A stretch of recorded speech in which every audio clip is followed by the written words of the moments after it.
The remnants of a cold, which is affecting my voice. I can hear it myself, so I'm sure you can possibly as well. And that means when you're doing that, you run the risk of running out of voice at some point. But I don't think that'll happen because I've been well on the road to recovery. And it's certainly nice to be back here with all of you. I've mentioned it before, right from this pulpit, this is one of my favorite places to worship God on a Sunday morning. In fact, I can't think of any place I enjoy it more. and I think that's not because of the building, it's because of the people in the building. So it just, something about it warms my heart to be with you because I believe that this congregation has truly dedicated, spiritual-minded people. And I'm happy to be with you this morning. As Jean mentioned, my wife Nadia could not come, and that was sad for both of us. I left her behind in Ukraine, jumped on a plane, and came. I wasn't ready to leave either, and we had some unfinished things we were really getting accomplished there, and somebody had to stay behind and wrap those up.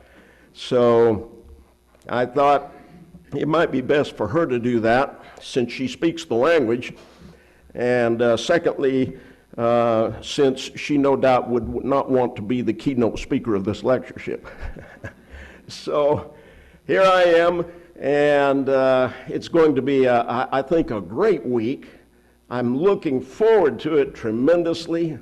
I appreciate all of those who work with this congregation for the invitation, the eldership, and Jean, and everybody who's involved. Denver, of course, has been a fixture here for so long, ever since I've known the congregation, and appreciate so much being invited back.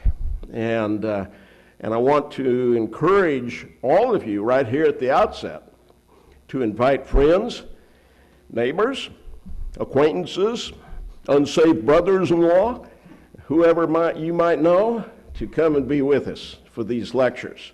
I do not believe that anything will be presented in this lectureship that would embarrass you for having invited someone. Pardon me, I may need to do that cough several times, so I'll apologize in advance, and you'll understand. But as I say, I do not believe you'll be embarrassed to invite friends and neighbors or anyone you might bring in.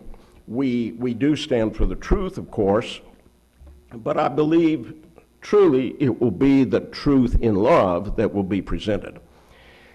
So please do that. Make our lectureship week a good one, and we'll all be the better for it. Well, with that said, let me get on to the presentation. My voice was working fine right up to now. Maybe it'll come back to me. Let me get on to my presentation, which is a slideshow of my work in the country of Ukraine. Now, I know there are people who have been and maybe still are connected to this congregation who have gone to Ukraine. I've met some of them in the past. So this is not to steal any thunder from anybody else who may have gone there or some other place in the former Soviet Union. I've worked in Russia also for some years, and these days, concentrating more on Ukraine. They outgrew the need for me in Russia. The congregation I started there in '97 is the biggest one in St. Petersburg now, and so that's doing so well that I'm concentrating where I'm needed more. That's Ukraine. So with that said, let me see if I can get the slideshow rolling. I punched one button. Let's see if there's another button to punch. Oh, here we go. I'm not seeing on the monitor here, Gene, what's up there. There's a little green button in the left-hand corner of the monitor. Little green button. Thank you. Let me look for a little green button. Power. Oh, that's a button that says power? Yeah, push on it. I see a power button, but when I push on it, it doesn't light up green. You don't have the right touch. Maybe it's not plugged in down below. Well, that's That might be the case. it should be turned on. It is.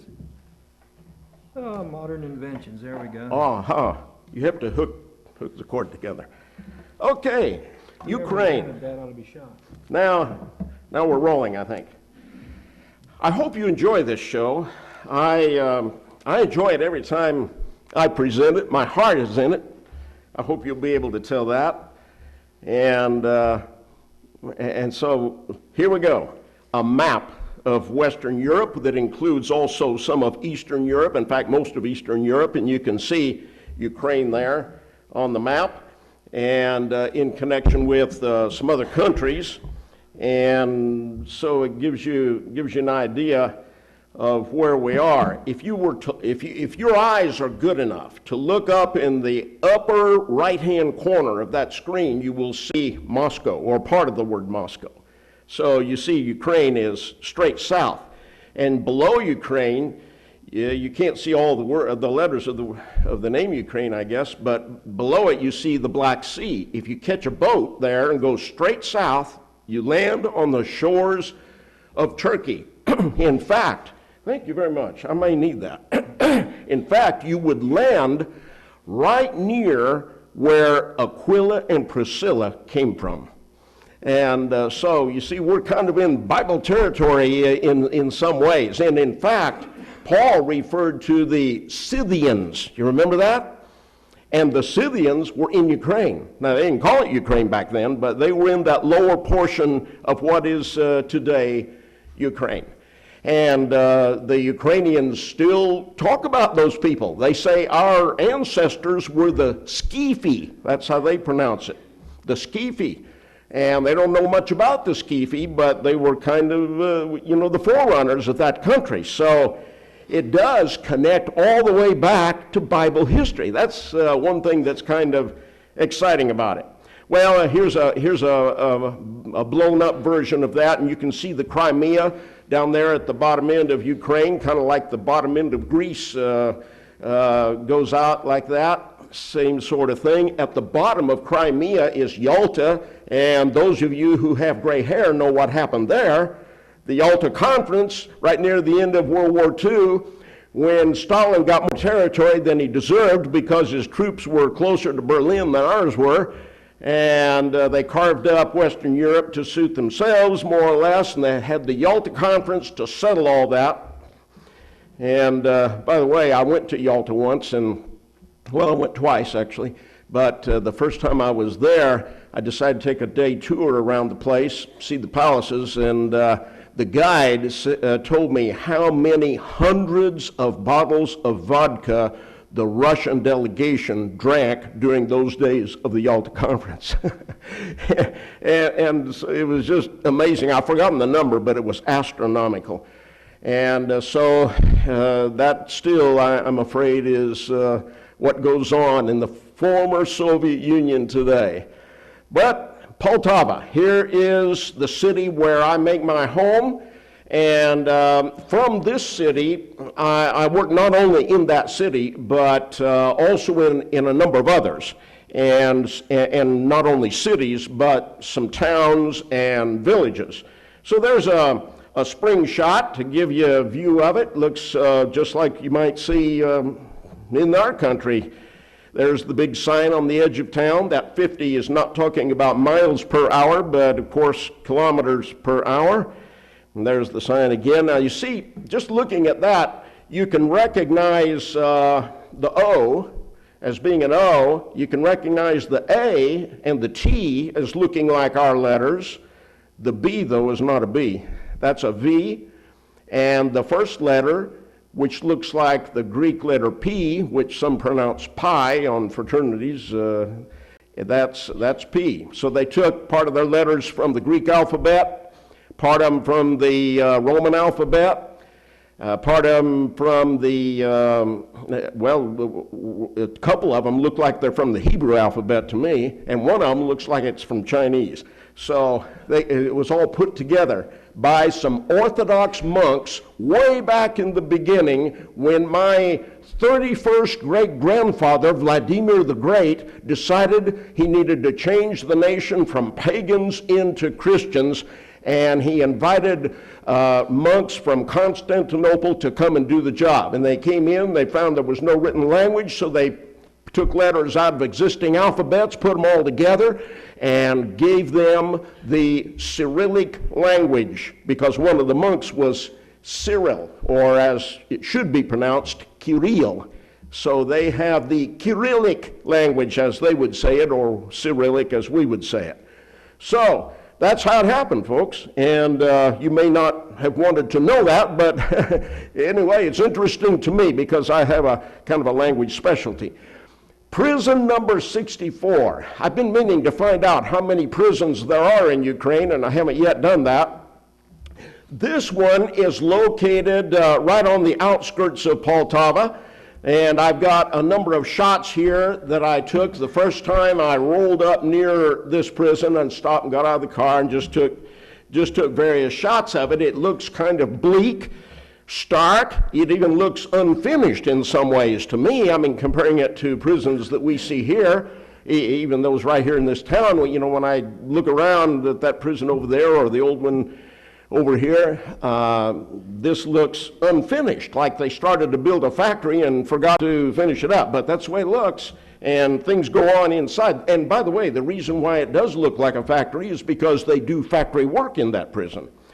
So they train the men. If they didn't have a vocation before, they train them to use one and to get one and to become useful citizens. There's right in front of that car is a big gate, one of the big gates that goes into that prison. Those are dormitories where they're housed. We're getting here into the administration building. Another close-up shot. You see the guard tower there.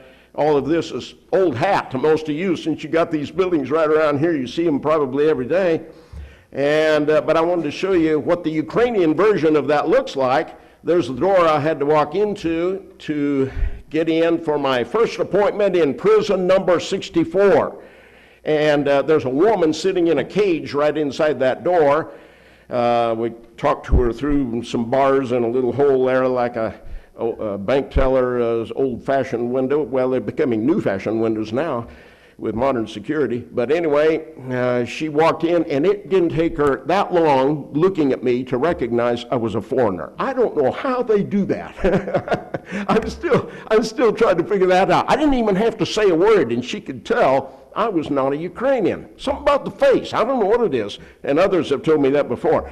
And she started kind of smiling and talking real friendly, and we got into a nice conversation. I hope to have Bible studies with her. Eventually, we got into the headman's office, and he's sitting there behind the desk back there. This shot is not good. I handed the camera off to his assistant, and he somehow didn't make the flash work, so we got darkened pictures.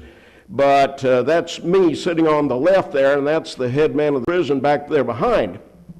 Now, Nadia was with me on this occasion, and so when we were waiting outside before walking in there, I said, now, what is his title exactly? What do you call him, warden, director, what is it? She said, boss.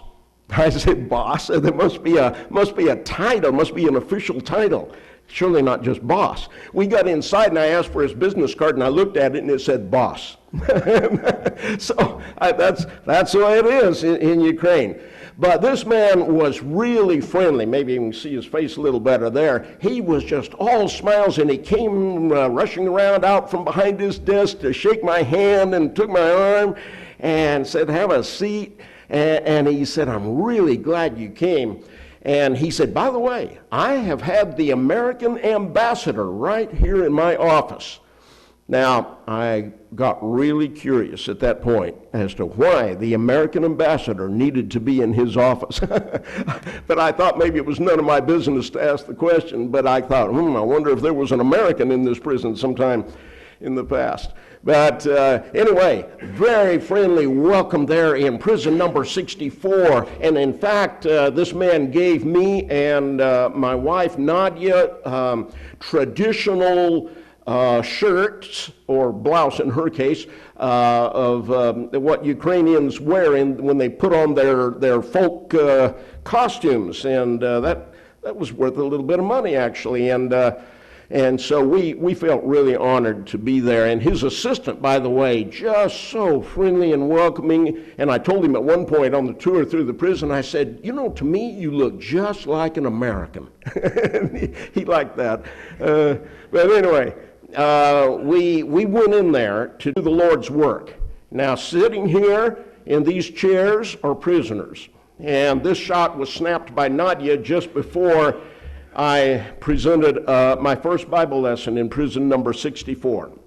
She said, look here, and went and snapped that picture. We carry cameras with us everywhere and try to take shots. And here's a shot I took, kind of looking at the room as a whole. You can see a number of these faces, if you can see well enough to see the ones further back. A number of them look pretty young. Now, the man on the right, with his hands on the top of a cane there near the front, I think was the oldest man in the room. And look at that grim expression on his face. Can you see that? And he looked like that, and his eyes looked real big through those glasses. And through my whole Bible presentation, his expression never varied. It looked just like that. In fact, I never saw the man blink, and the thought came to my mind, I wonder if he likes my lesson or doesn't like it. And after it was over, he got up and kind of with a halting step walked up to me, reached out his hand, and looked at me, and he said, I really appreciate that lesson you gave today. And I said, thank you very much. And he turned around and walked out. And the assistant boss of the prison told me that man has already been in that prison 12 years. Maximum sentence is 15, and then everybody gets out. There's nobody that stays longer than 15 years there. So then, the next time I went in to give another lesson in prison number 64, I'm back in the same room again, have basically the same men in front of me, and this seat where the older man is sitting there was empty. He was not in it, and I looked around the room, didn't see him anywhere. I started giving my lesson, and a couple of minutes later, he came in that door back there on the back right, and I said, come on in, we saved a seat for you. And he kind of smiled at that, and he came down the aisle, sat down, and after that lesson was over, this man came up and he wanted to talk longer, and he wanted to tell me how much he really enjoyed hearing the Word of God. And the assistant director of that prison, assistant boss that is, told me, he said, you know, I'm really happy you've come because we've had an Orthodox priest coming in here for years. In fact, we got a little Orthodox church building right here on the prison campus. And in fact, he showed it to us.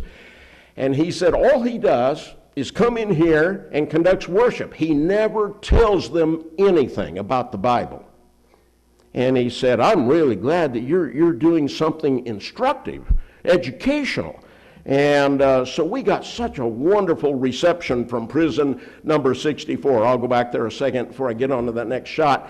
And I want to say that that many of these men started writing letters to us. I offered Bible correspondence course. They wrote, and we started the ball rolling on that. So we hope to get conversions. This is just a recent activity we got into. I hope to get conversions from this effort.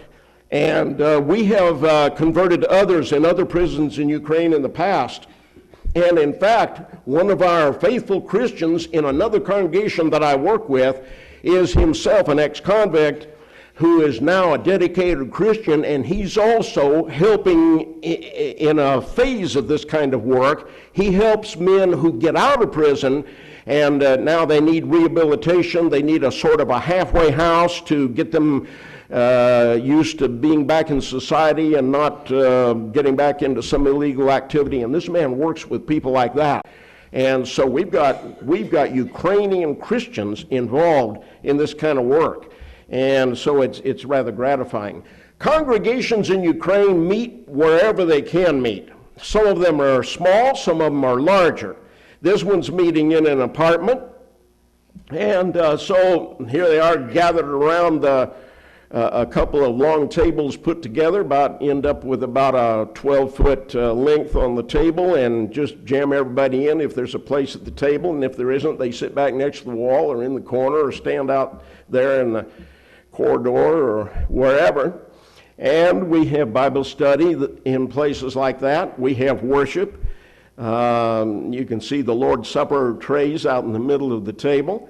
And so there's not many owned church buildings in Ukraine. And there are more than 100 congregations, I think, by now. I haven't really counted those lately. But I don't know of more than about 4 or 5 church buildings or properties that are actually owned. Now, there may be more, and I just don't know about them, but most of them are meeting in private homes, rented facilities, sometimes like a library or some auditorium that they can find in their town or city. And I have even conducted worship outside in a yard under a tree. And so we do it every way we can. It kind of makes me feel like I'm back in the Apostle Paul's time, meeting by a riverside or something. And we enjoy doing it however and wherever and whenever we can. Now, here is a small village called Tirishki, and this is meeting in a woman's home. And so that's me at the far end, and a couple of our, 2 or 3 of our Poltava Christians came with us on this occasion. By the way, the preceding shot is the Poltava congregation, where my home base is, you might say, there.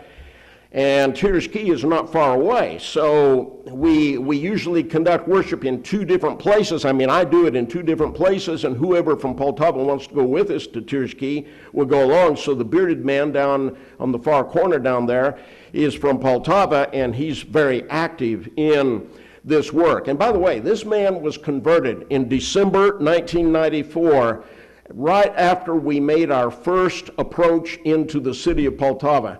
He was baptized, and shortly thereafter, he came up to me one day and he said, I feel like I have been coming into the Lord's church all of my life. And I said, well, what do you mean? And he said, when I was a young man, I read the Bible. Even though it was illegal to do it, I got a copy of it and I read it. And he said, I wanted to be a Christian. I wanted to be a member of the church I read about in the Bible. And I read about it there. And he said, I looked around me and I couldn't find it.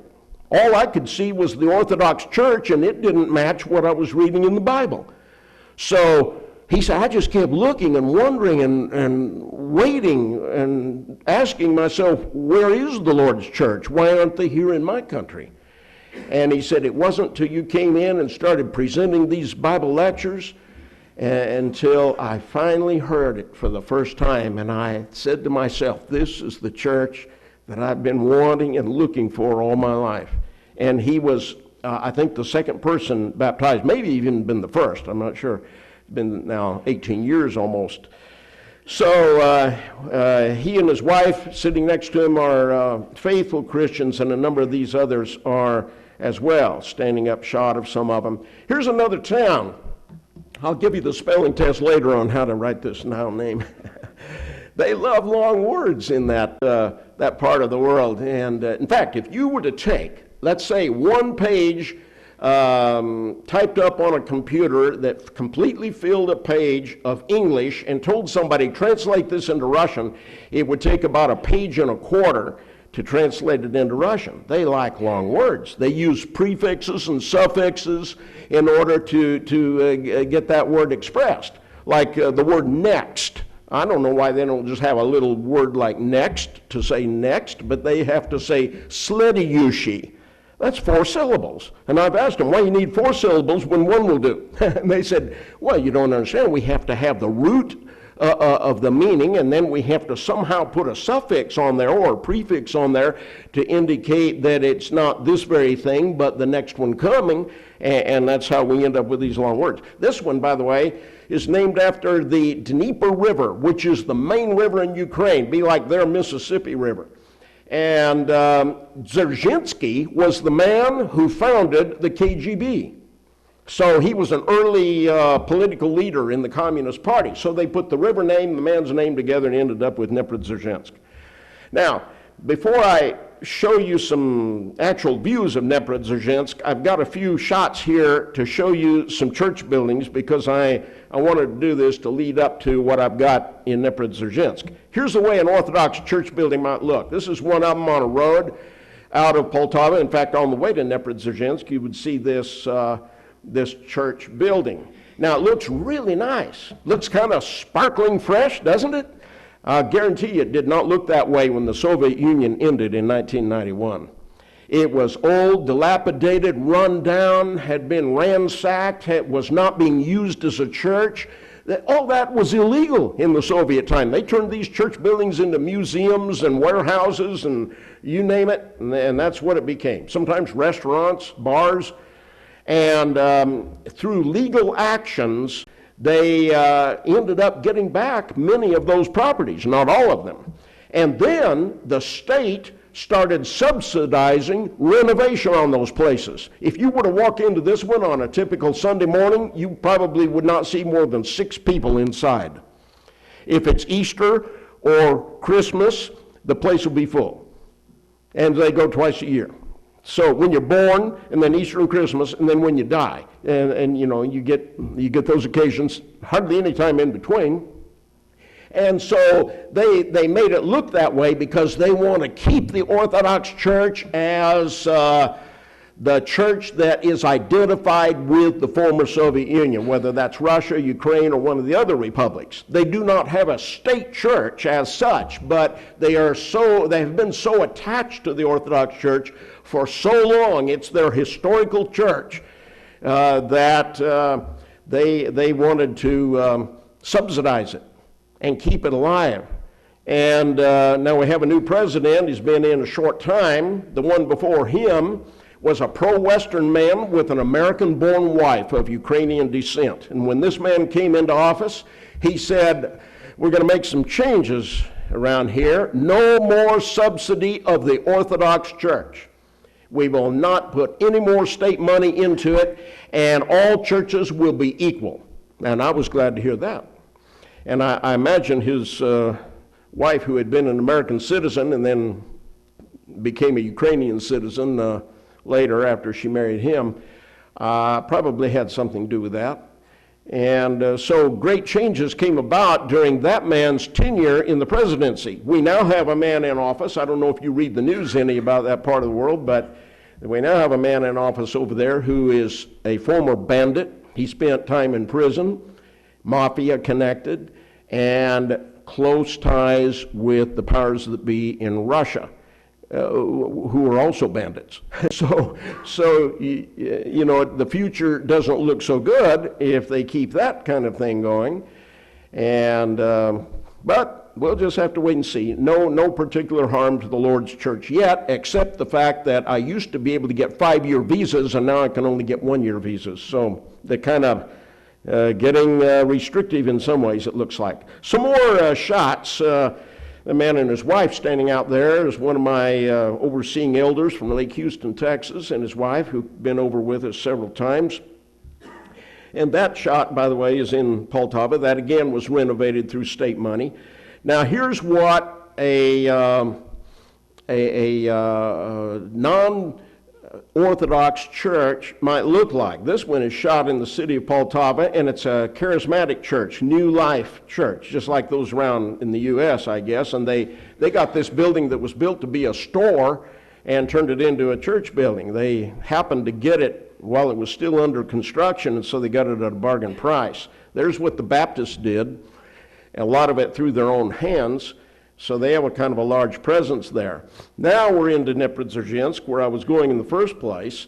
And this is the view that I saw every morning during most of the year, 1994, my first full year in Ukraine. My first visit there was in 93, and then I started working full-time in this work in 94. And I lived in an apartment with a Christian family, and that was my view every morning. And so you look out across that yard, all the buildings look alike. You can't tell one from another. You have to kind of keep in mind which one you're going to and look at the numbers and be sure you're in the right place. I was having a Bible study with an Adventist woman right across on the far side there. And then my time was coming to return to the States for some weeks, and I thought I better tell her I'm leaving and when I'm going to be back. And so I went in the entrance, went up to the right floor, made my right turn, pushed the doorbell. Strange woman came to the door, and I said, "Oh, I guess I have gotten into the wrong entrance into this building. I'm looking for Olga." She said, "No Olga here." I said, "I have her phone number. Could I use your phone and ask her which entrance she's in?" And the woman said, "Yes." Called her up, found out I was one entrance off. And I said, "Thank you very much." And she said, "Oh, just a second." She said, "Could you come for dinner tomorrow?" I said, "Well, yes, I guess I could." And she said, "What time would you like to come?" I said, "How about noon?" She said, "Wonderful." And so I went back at noon. Her whole family was there, friends and neighbors. The whole place was full. I guess they showed up to see what this American would look like. I don't know. But that's how you can make contacts in that part of the world. Just the fact that you're not one of them opens a lot of doors. Now, here's what I was getting to by showing all those church buildings. This is a property that we were able to get in Dnieper, Ukraine. And it is, let's see, I have to get my numbers in my head right. It's 8,000 square feet. I'm thinking in meters and translating. 800 square meters, which is about 8,000 square feet. We bought it for $16,000. Unfinished. It's at the bottom end of a high-rise building. You can see the building going up. This kind of stretches out because they build those ground floors to be stores. It would be a number of stores, one after another. We got the whole thing. $16,000. And that was a real great blessing. There's how you see it from one end to the other. And I'm standing there in the middle. The man in the blue shirt is, his name is Alexei. We call him Alosha, that's the familiar form. He's the preacher there. We're looking at the building from the outside not long after we bought it. The man on the right also has done quite a lot of preaching and working with me and some other congregations. Here's what it looked like on the inside. No windows, no doors, just concrete. And we started doing the renovation. See those doors there? Putting those doors on, getting that front porch put in place, slowly but surely getting windows and all that kind of thing installed. I'm not going to bore you with long shots of this. There you see metal, they call them rolettes in that part of the world. I don't know what they call them here, but pull down in front of the glass so nobody can break the glass. And those are Christians, by the way, standing out in front there. Here's a bunch of them. They're gathered early because we're about to have worship, and they like to show up early and have a lot of fellowship time. You can see how many young people are involved in that. Alosha is standing right there, sort of just to the right of middle, and almost everybody else there is a young person. And we got inside, see it's unfinished, and this young man, his name is Denise, that would be Dennis to us. Cerebral palsy is what he has, walks with that cane, can't walk up steps without help. He got in there and sat down. I've never been there when he was not present. He's one of the most faithful members and just an inspiration to a lot of people. Children gathering here in an unfinished room. Then I started taking shots. We get the camera out and we take this section, then we take that section and that section, and we kind of go around. And there's Nadia, by the way, right in the front there. She sent her greetings and wanted me to tell you how sorry she was that she cannot be here with us this week. And she's very sad about that, but there was just nothing we could do about it. And there's that young man, Denise, a close-up shot of him again, and Just look around, all those people. Some of them are sitting in windowsills back there. We don't want to repeat Acts 20 and have somebody fall out, but, we do what we can do. That young man, his name is Dmitri. We call him Dima for short. And he has interpreted for me on a number of occasions in the past, but on this occasion, this was last year, I decided it's about time to do away with the interpreter. I've been mainly using one all these years because I knew if I do it in Russian, I'm bound to make grammatical mistakes. I would be slower in English. I would probably mispronounce some words, and people would see me struggling with the language, and they'd be focusing on that and not on the message I wanted to present. So for those reasons, I've been using an interpreter most of the time, but on this occasion, I decided to go solo. In fact, 2 women from this congregation had asked me on my previous time there, they said, why don't you just preach in Russian? What do you need an interpreter for? And I said, well, good question. Maybe I should do that. So Dima came up and said, do you need my help today? And I said, no thanks, I'm going it alone this time. And they seemed to appreciate it. In fact, Nadia told me, she said, when you use an interpreter, it's like there's a window pane in front of you. They can see you, they can hear you, but there's still some little barrier there. You know what I mean? And when you speak in their heart language, you take that glass aside, and now it's right face to face, heart to heart.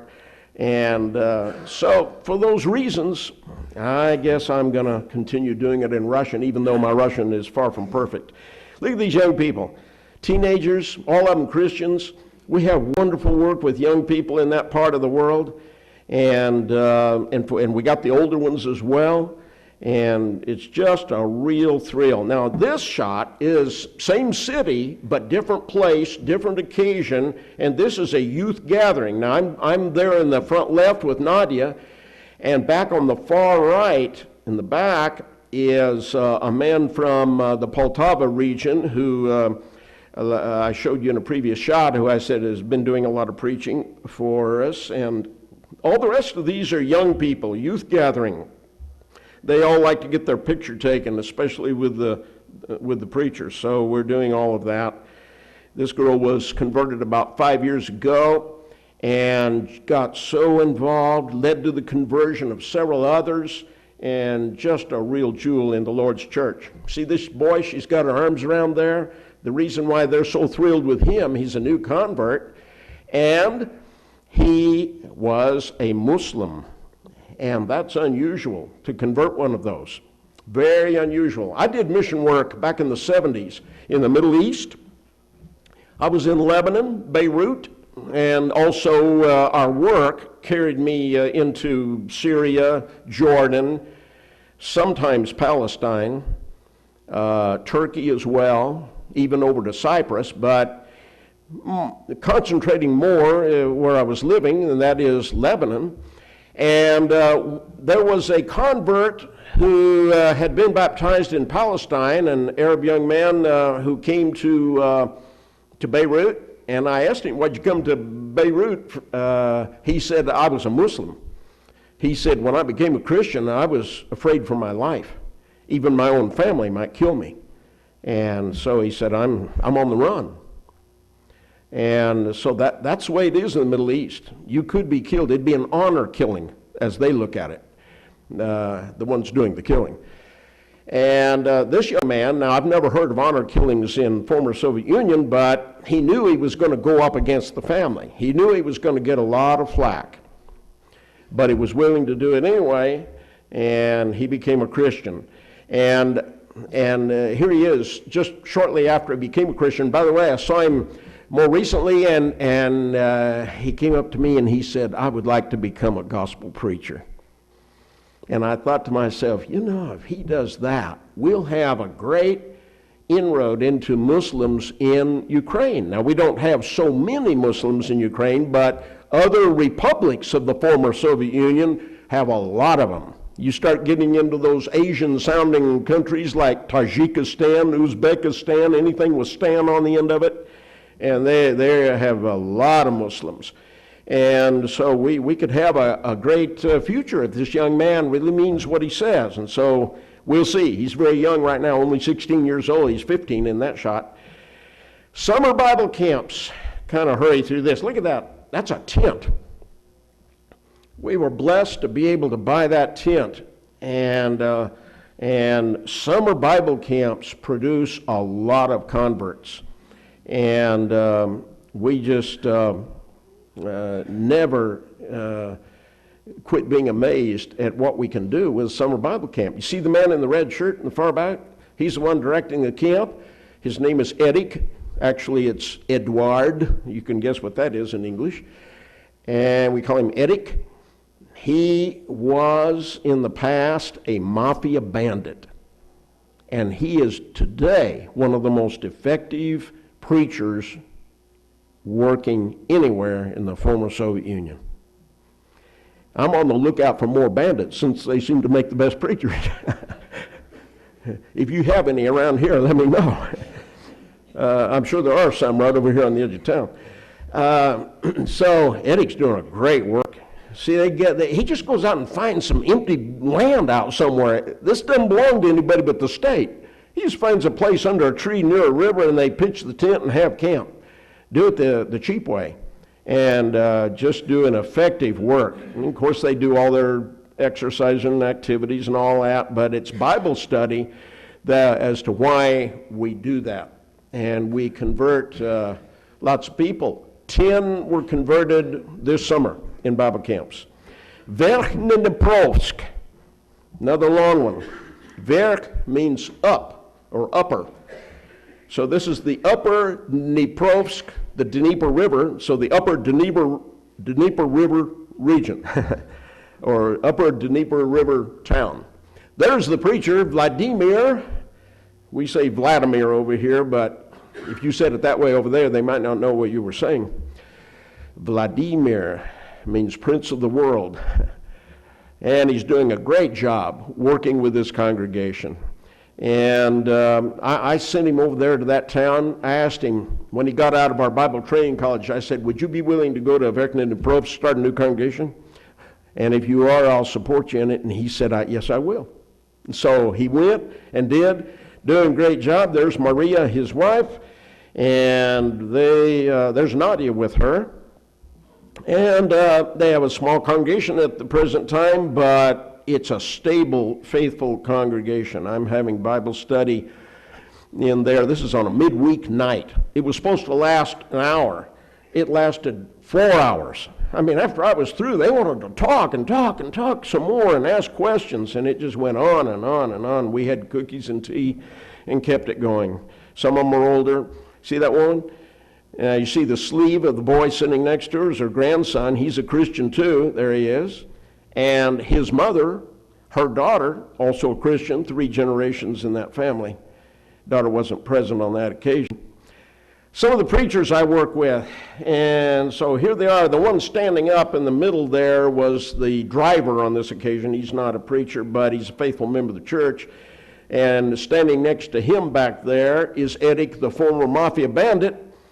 And left front, Alosha, working with that left bank congregation in Dnipro-Dzerzhinsk, and sitting next to him, Vladimir, that we just showed, and me. And so there's some close-up shots. Look at that winning smile. I never can picture him as a bandit. And I want to tell you, he is a people magnet. Little children, old people, and all ages in between just seem to gravitate to him. And he has a wonderful example on them.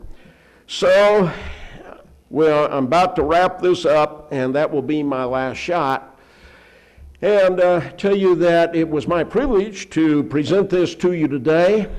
I hope the elders don't mind me saying, I intended last year to find a moment to talk to them about possibly whether or not they might involve this congregation in my work, and I haven't yet been able to find that time. I missed the opportunity I had last year. The schedule didn't work out, but I hope to do that this week. And so that's my interest in showing that to you. The work goes on. It's a great work. And I would hope that people here might be able to be a part of it. Salem Church, by the way, up on the hill has been helping me out for a number of years. And thank you very much for your wonderful attention.